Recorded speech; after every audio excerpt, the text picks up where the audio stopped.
let's talk about something you've probably noticed. Have you ever seen election polls swinging all over the place, but then some financial market seems to nail the result with this kind of eerie accuracy? Well, today we're going to dig into exactly why that is, why putting your money where your mouth is creates a forecast with some real conviction. So why is that? Why do prediction markets often seem to get it right when polls get it so wrong? This isn't just a fun little puzzle. It actually gets to the very heart of how we figure out what people truly believe. Let's look at a few examples where this difference is crystal clear. I mean, elections are the classic example, right? We're all used to seeing polls that just bounce around wildly from week to week. But often, behind all that noise, prediction markets are painting a much steadier and, as it turns out, a much more accurate picture.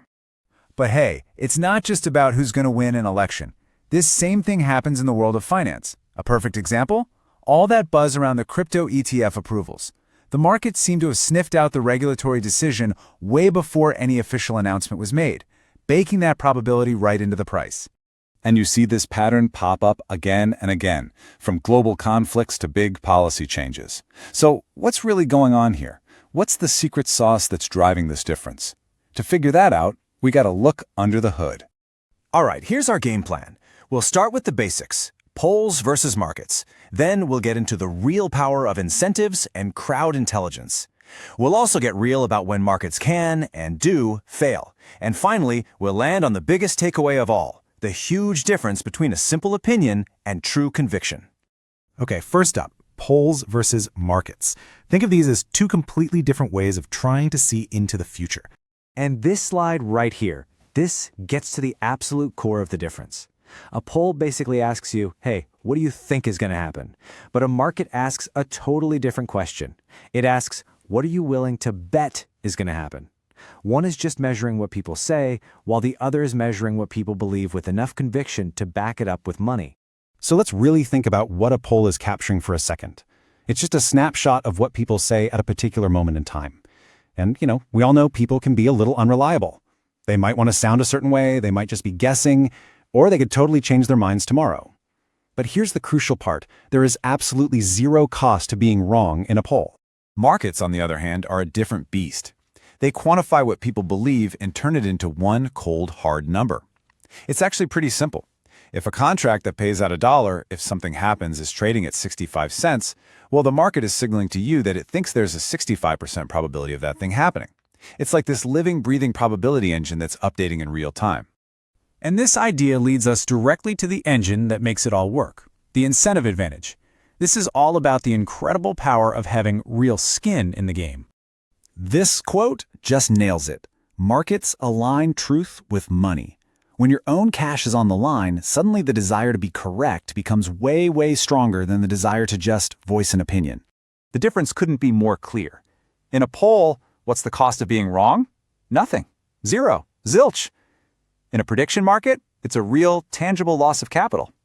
And that one simple fact changes all the incentives. That financial risk forces a kind of discipline. You're not just spouting off a hot take anymore. You are now incentivized to, number one, process information very carefully. Number two, evaluate risk as objectively as you can. And number three, and this one's huge, you're willing to admit you're wrong and adjust your position fast when new data comes in. Okay, next up, let's talk about two other massive advantages that markets have: their incredible speed and their amazing ability to tap into collective intelligence. The speed difference here is just staggering. It's not even a fair fight. A new poll might take days or even weeks to fully capture a major event. A prediction market?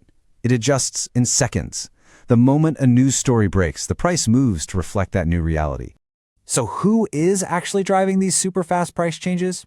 Well, it's not a random sample of people. It's a really diverse group. You've got traders, analysts, political junkies who live and breathe this stuff, data scientists, and maybe even some insiders with better information. The market price becomes the single point where all of that scattered knowledge comes together. You've probably heard that phrase, the wisdom of crowds. Well, prediction markets are that concept on steroids. It's not just an average of what people think, it's an average of their conviction, weighted by who is willing to risk the most on being right. Now, it's really important to be realistic here. Prediction markets are powerful, for sure, but they are not magic crystal balls. So let's be fair and acknowledge their flaws and take a look at where they can go wrong. At the end of the day, markets are still driven by people. And people are, well, they're prone to human biases. Markets can definitely overreact to breaking news, they can get swept up in herd behavior, and in smaller markets with low liquidity, they can even be intentionally manipulated. But, and this is the key, even with these potential flaws, the track record is incredibly strong.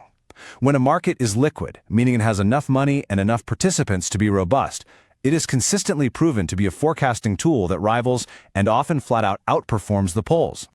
So this all brings us to the final, and I think the most important takeaway, this fundamental difference between opinion and conviction.